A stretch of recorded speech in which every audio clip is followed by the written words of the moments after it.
going on YouTube? A sensei place to be chilling. Mr. Andy back to give you guys another TV experience here, and this time we're going to talk about Never Have I Ever season 2. Look, I'm telling you right now, thank God for this, okay? Because when this came out last year during the height of the pandemic, this saved me. First of all, me and my wife had COVID, okay, and we were suffering for COVID. We was tired of watching the news and everything, and we were stuck in our rooms. It was like, look, it's just Netflix. As you're sitting on the bed, just sitting there like, when is the final breath coming? This show just like Never Have I Ever, half an hour shows. Let's check it out. We watched the first episode of season 1 and was hooked through the whole thing. Hooked through it. And I was like, yo, and I did a review, so you're gonna get a remastered TV experience on the first season of Never Have I Ever, because I did a review of it last year. So it was really something good. So now this year we're back with season 2. So Debbie, who we know, who just admitted that she's having a hard time when she lost her father in season 1. It just spread her father's ashes. So now Debbie, in this season, is trying to balance having 2 boyfriends. So there's Ben, who her kind of like her rival from the first season, and then there's also Paxton. Now she's trying to she can't make up her mind on which one she wants to date, so she's thinking about, she had the great idea of doing both. So now there's a lot of things that go on to the season. Of course, her friends come back when we have Fab that comes back, but now she's out as a lesbian. But now she's sitting there trying to be. She has a whole girlfriend, but now it's like she feels as though her mom is being over supportive, which is almost like offensive.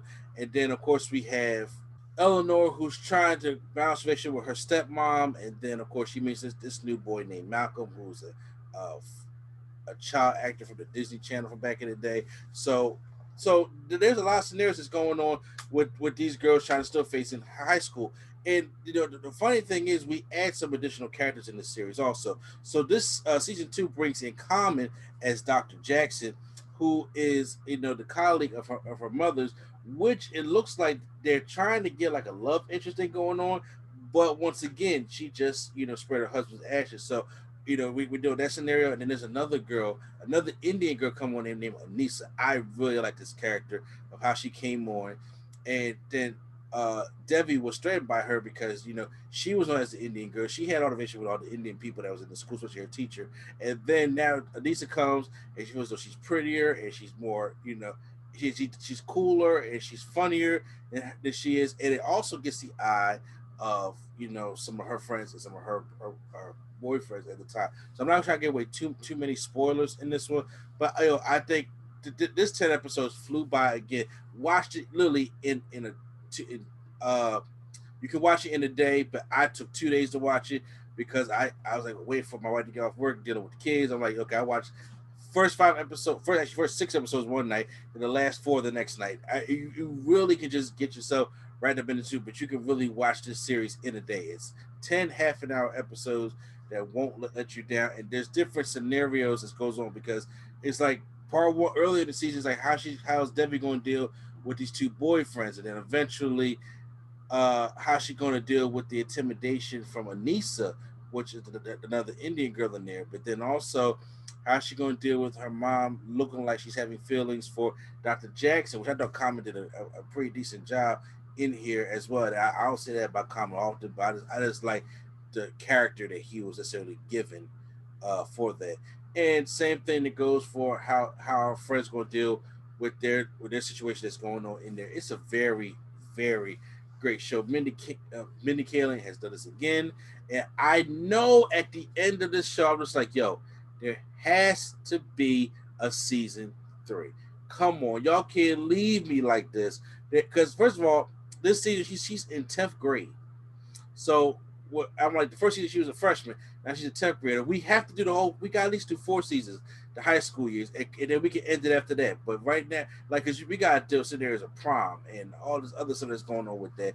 And Debbie, man, look, that's my girl right there. But I can understand. She's going through grief. She just lost her dad. She's angry. Niecy Nash comes back as her therapist, and all the stuff that it's like I can understand stuff she do, but they have a term called Devying it up. Oh, because it just seems like, yo, she just keeps fucking this up, and why does she think that this stuff is going to work? But she's just dealing with a lot of hurt right now, so it kind of justifies the stuff that she's going through.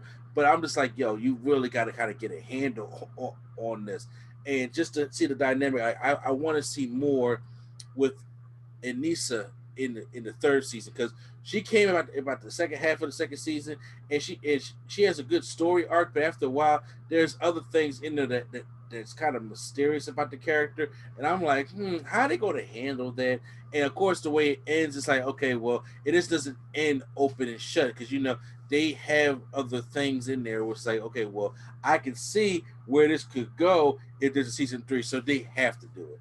And hopefully, since we're still battling COVID, we're still in the pandemic, but it's able to easier to record. I hope they record this, and then we can come back and get season 3 next year. I'm excited for it. So when it comes to Never Have I Ever season 2, it gets a complete nerdgasm.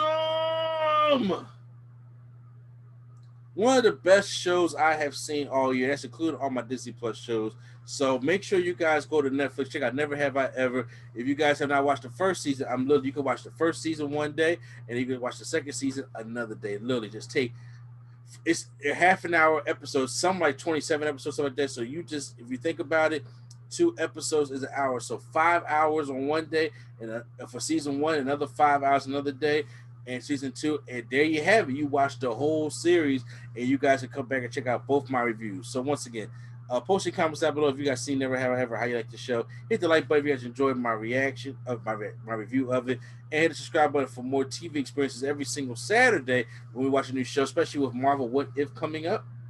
So make sure you guys stay tuned for that as well.